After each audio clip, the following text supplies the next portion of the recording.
রাজুকের উত্তর অ্যাপার্টমেন্ট প্রকল্প মুখ থুবড়ে পড়েছে। শর্ত ভঙ্গ করা নির্মাতা প্রতিষ্ঠান এনআর ডুঙ্গার সঙ্গে ফ্ল্যাট নির্মাণের চুক্তি বাতিল করেছে রাজুক। এখন অন্য প্রতিষ্ঠানকে কাজ দেওয়ার কথা ভাবছে তারা। তবে নির্মাণ কাজ বন্ধ থাকায় ক্ষতির সম্মুখীন হয়েছেন ক্রেতারা।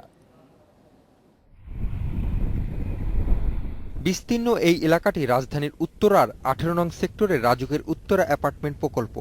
100 একর আয়তনের পুরো প্রকল্প স্বপ্ন দেখাতে শুরু করেছিল মধ্যবিত্তদের।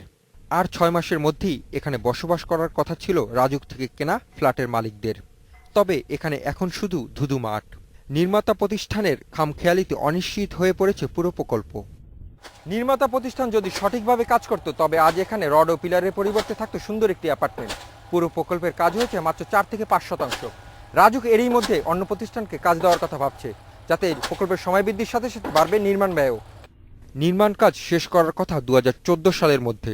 কাজের অগ্রগতি না থাকায় হতাশ ক্রেতাদের উপর নেমে আসছে দাম বৃদ্ধির খড়গও। এই 3 বছরে তো জিনিসপাতির দাম যে হারে বাড়ছে, এখন এটা তৈরি করতে যায় খরচও বেড়ে যাবে।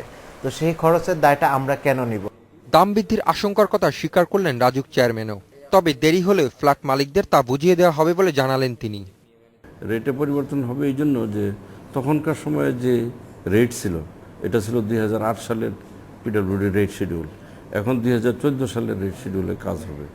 ইতিমধ্যে এই প্রকল্প থেকে 500-রও বেশি আবেদনকারী তাদের জামানতের টাকা তুলে নিয়েছেন।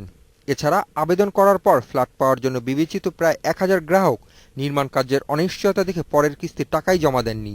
রাজুক জানিয়েছে তারা কাজটি নতুন করে একটি বিদেশি কোম্পানিকে দেওয়ার চেষ্টা করছে। Hasif Mahmud, independent news, Dhaka.